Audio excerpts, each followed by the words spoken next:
Commissioner of Police FCT Command Sunday Babaji confirms rescue of the 6 kidnapped from senior staff quarters of the University of Abuja on the 2nd of this month. Few hours to the Anambra gubernatorial election, correspondents examine security situation, INEC preparedness, overall mood of residents and expectations of the electorate in general. Plus, Arewa Media Interactive and Development Forum expresses hope that Nigeria will remain a strong nation as citizens downplay ethnic differences. All this and more on Panorama. I'm Naja Atutijani.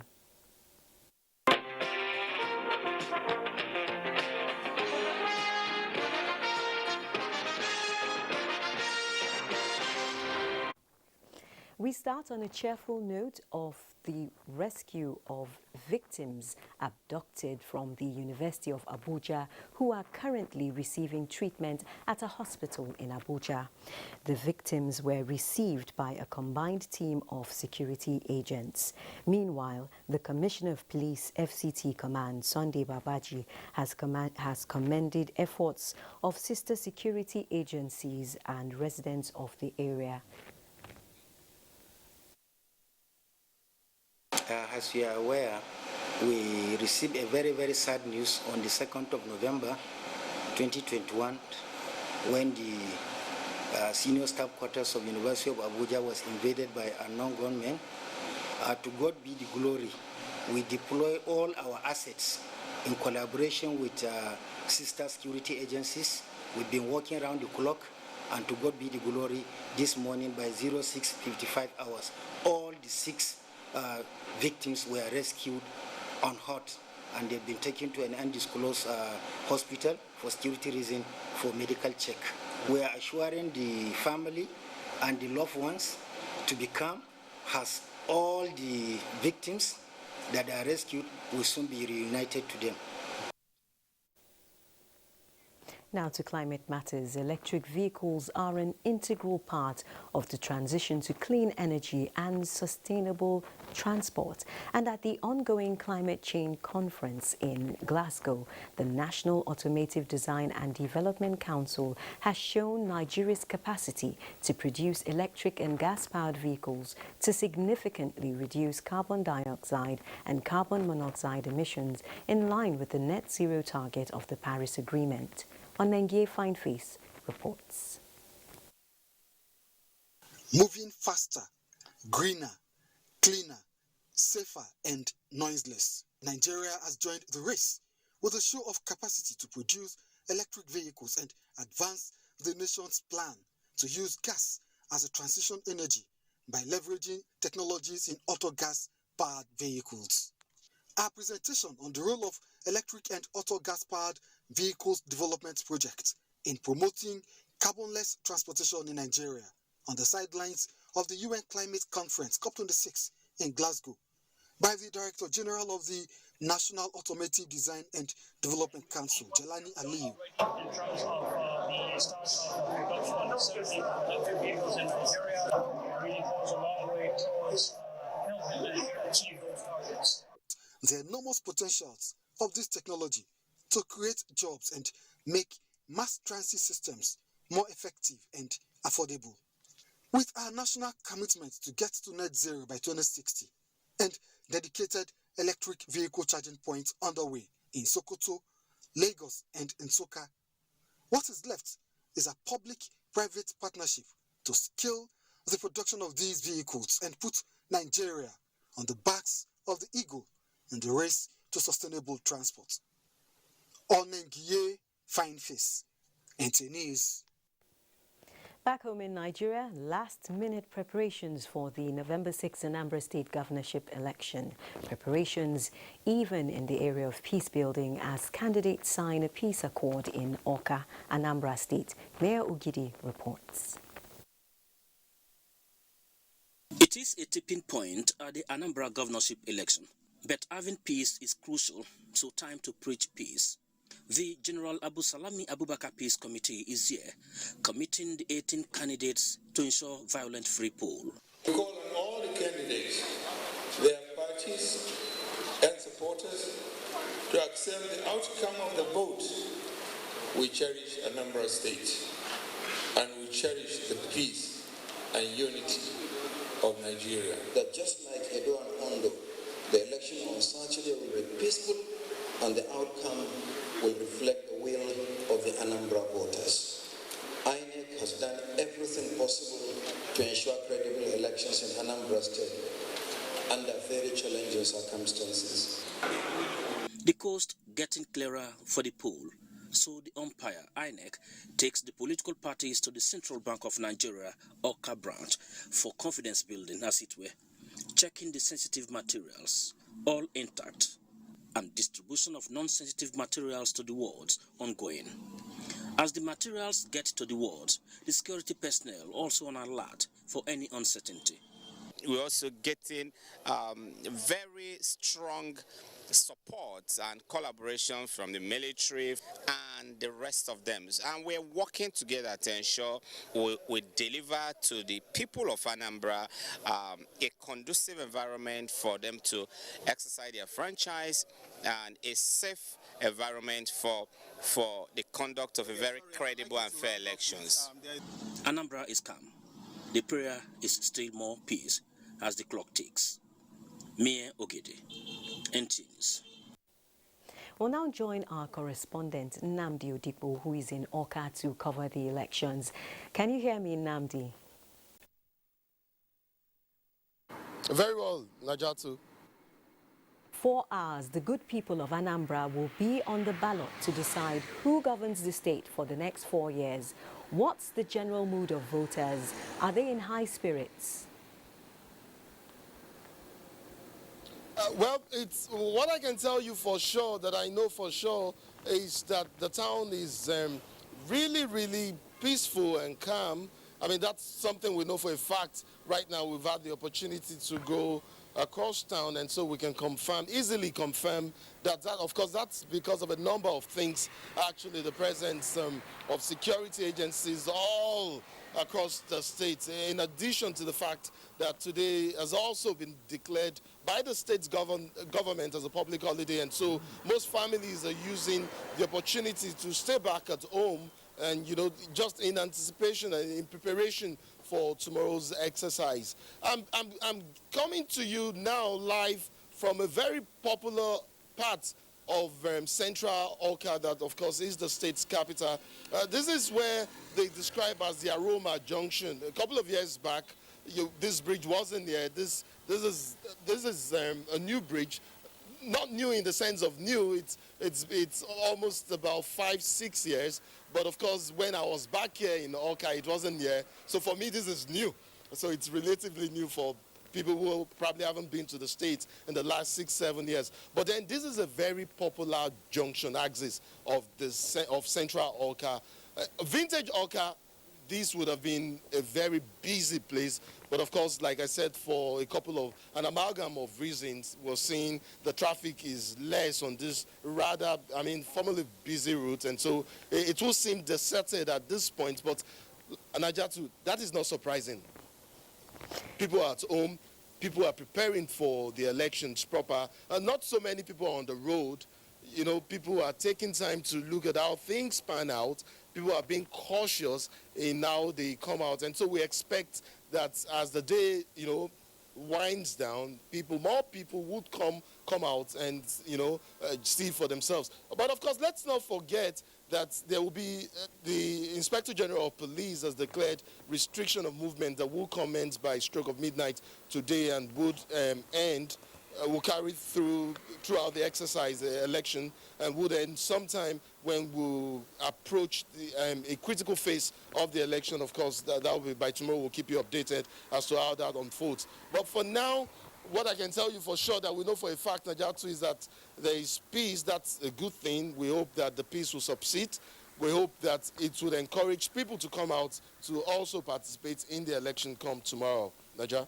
Now, what else is being done? You've just mentioned a couple of things as regards to, you know, the mood and security. But what else is being done to ensure peace, order and decorum are maintained in the course of the election? Just briefly, though you've touched on one or two things.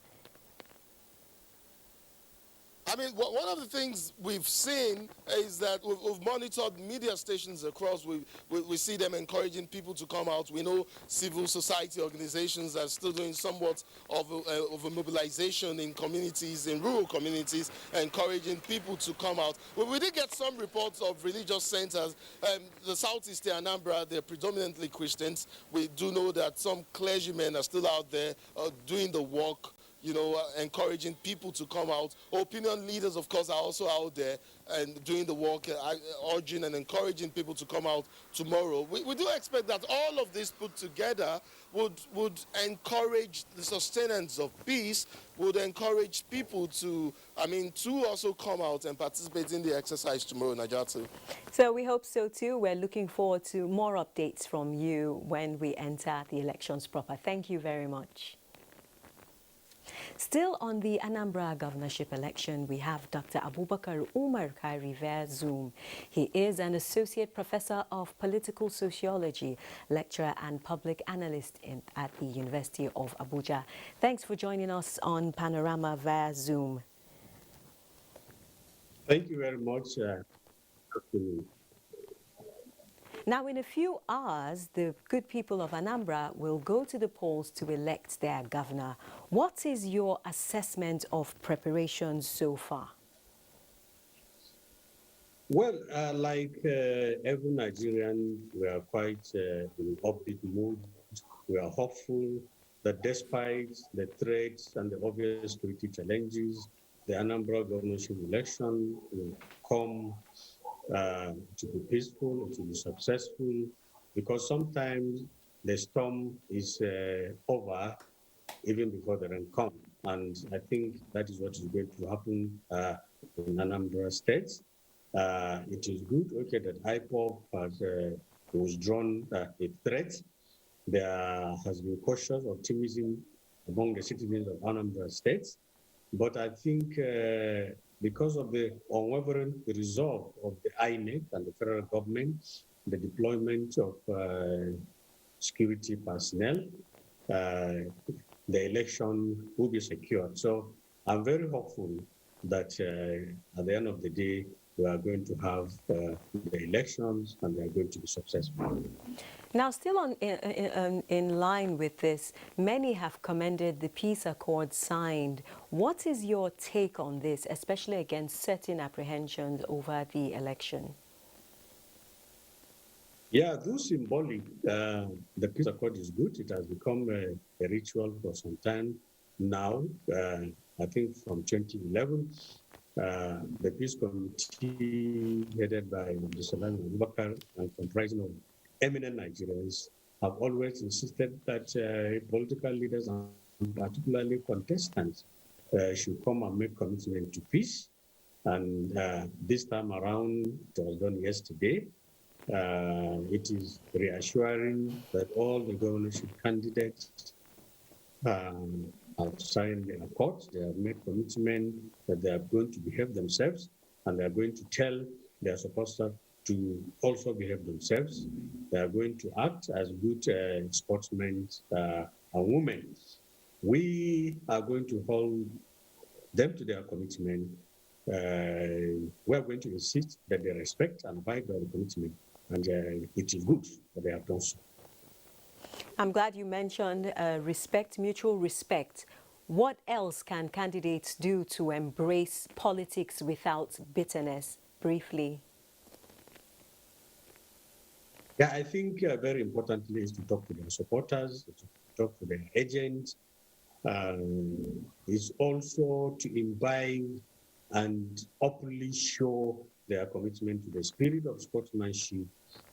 This is an election, it is a contest. We can only have one winner, but at the end of the day, the democratic enterprise and the country must be preserved.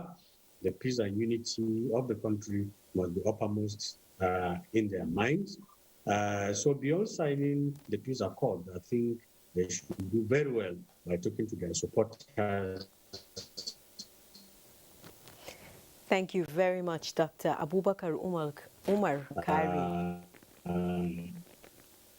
Telling them to embrace Thank you very much, Doctor. That was Dr. Abubakar Umar Kairi, Associate Professor of Political Sociology at the University of Abuja. And still on security, the Nigerian army says none of its soldiers has escorted fake voters into Anambra State, contrary to misleading information. A statement by the Director, Army Public Relations, Brigadier General Onyema Nwachukwu, indicates that the buses in question were conveying INEC permanent and ad hoc staff for the election in Anambra State. The statement notes that the Federal Ministry of Information and Culture has corroborated this position and urges the public to disregard the fake report. The duty of the Nigerian Army in Anambra State is security-related and in support of the Nigeria Police Force, which is the lead security agency in the security architecture of electioneering, the statement concludes. In the meantime, the Southeast governors are asking security agencies deployed for the Anambra election to give adequate security cover during the poll. In a statement by Ebonyi State Governor David Umahi, the Southeast governors are thanking the federal government and the Independent National Electoral Commission, INEC, for their determination to hold the Anambra election on 6th November 2021. The governors give assurance of support to ensure a free, fair and violence-free election. The Southeast governors also ask eligible voters in Anambra State to go out and vote for candidates of their choice, saying the federal government has provided adequate security measures. The statement adds that the governors realize that the insecurity in the Southeast has gone beyond the prescribed IPOB, adding that cultists, armed robbers and kidnappers have recruited themselves and are using the name of the outlawed IPOB. Similarly, the Southeast Governors Forum says it has identified some of the spokespersons of various agitators issuing illegal orders of sit-at-home in the region and is working to address the problem. The group appreciates Ohaneze Ndigbo, religious leaders and the Christian Association of Nigeria for their interventions and mediation. It's time for a break now. Panorama continues shortly. The last 4 days have been trying for relatives of victims trapped under the rubble of the collapsed high-rise building on Gerrard Road, Ikoyi, Lagos. As search and rescue operations intensify, the agony of those waiting in hope is beginning to take its toll. Adeni Itaiwo reports.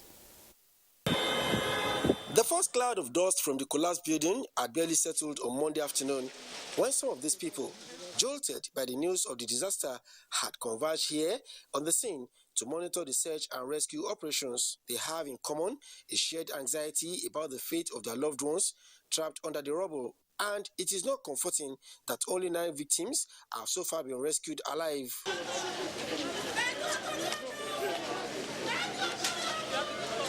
Godwin Abel flew in from Abuja on Tuesday. His son, Emmanuel Abel, was among the apprentices working on the site before it collapsed on Monday. Although he has resigned to fate, he could not hide his pain as he told anyone who cared to listen that he wanted to see his son. I want to see my son so I can return back to Abuja and tell my wife that our son that she gave birth to with only one wrapper, that I was doing Okada 2004 with to survive with is dead. With more than 4 days gone into the rescue operations, the hope of many may have one thing. That is why, in empathizing with them, Governor Babajide Sanwo-Olu says the state government is offering psychosocial support to victims and their relatives. We want to do the things properly, and properly meaning let's do it officially, with a pathologist and all of the things, in the event that we need to present these cases forward, in a criminal case. So far, more than 39 bodies, including that of the owner of the building, Femi Oshibono, have been evacuated from the debris from Ikoyi in Lagos. Adeni Itaiwo, NTA News.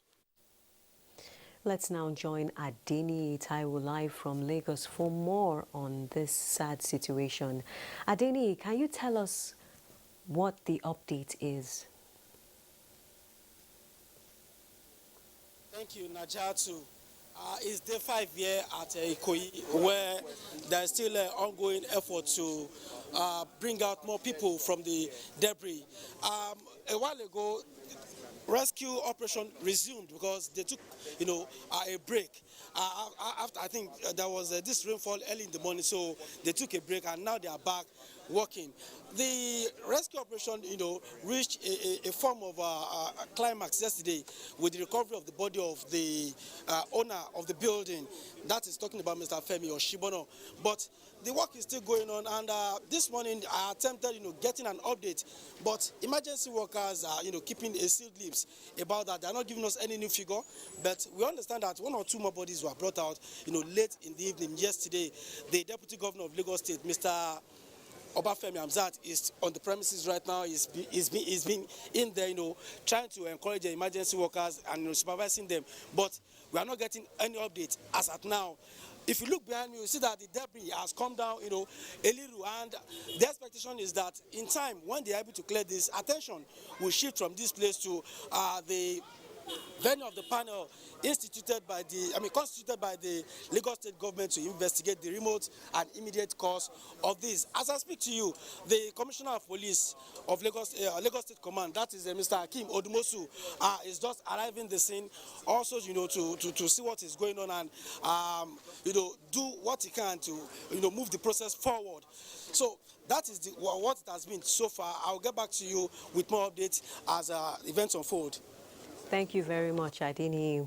We'll be expecting more updates. Now, the 9th edition of the 2021 ECOWAS Traditional Wrestling Tournament has opened in Dakar, Senegal.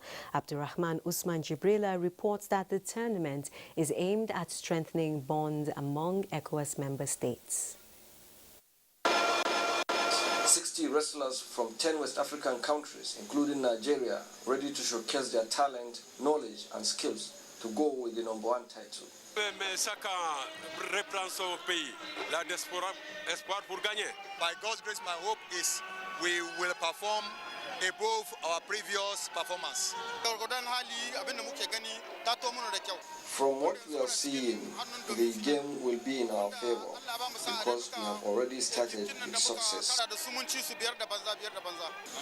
the ECOWAS Commission, this is a new format to offer equal opportunities to host the tournament, paving way for local visibility, economic value, as well as encouraging member states to develop national and local traditional wrestling infrastructure. We're allowing countries to bid for the games.